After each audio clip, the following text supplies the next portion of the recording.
All right, so this first surgery, which is referred to as the nail fixation of the left femur fracture, if we could stop right about here, what are we seeing here?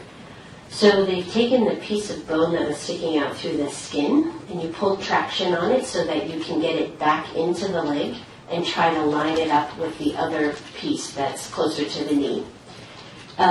You then, so the thing about a femur fracture is you can bleed tremendously in that space.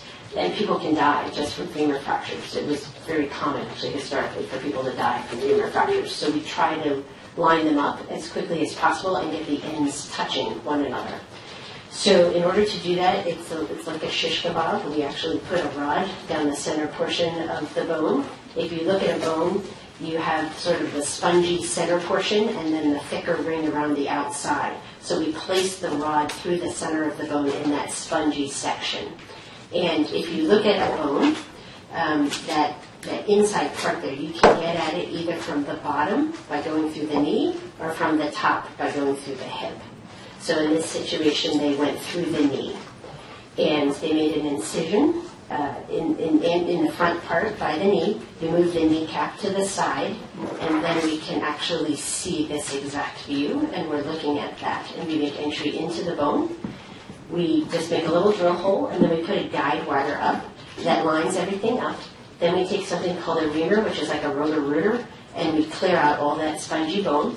And then that allows us to take a titanium rod and slide it up the bone, and that's what holds the bone in alignment. We try to get that as close in size to the bone itself so that the bone doesn't jiggle around. That initial drilling or opening up of the bottom of the femur at the knee joint so you could enter into that spongy material, how is that done? Is that through a drill or is that through an awl?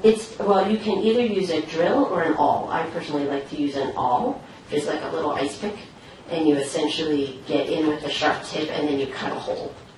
So you're coming into the femur right at the knee joint, and you're That's a long haul, is it not? No, you just have to make entry through we don't have to go about that deep in. And then you put the guide wire up and the reamer, the rotor-rooter. Oh, okay, so you just... So that's how we make, exactly, it's just to make the entry.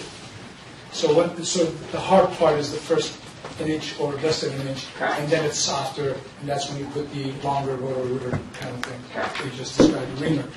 All right, so, but before putting in the reamer, is there drilling being done? I see screws being placed. So the rod is already in. So you've done the reaming, you've made the space for the rod, you've passed the rod up. Sort of the space in the rod. Sorry, you've made the space for the rod.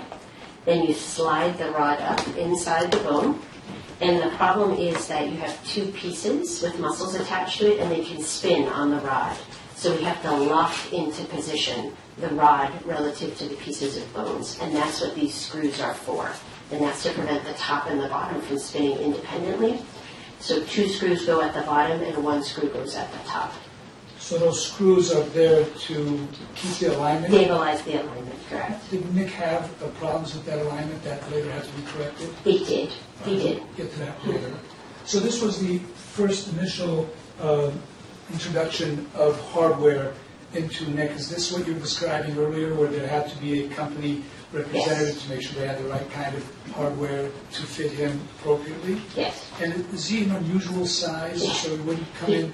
He's very tall. So I put in a lot of these rods. It's very common in a standard female to put in a 360 or 380 millimeter rod, and a male 380 and 400, and I'm a little on the aggressive side. His was a 420 millimeter nail, and not everybody even stocks a 420 millimeter nail. Oh, by the way,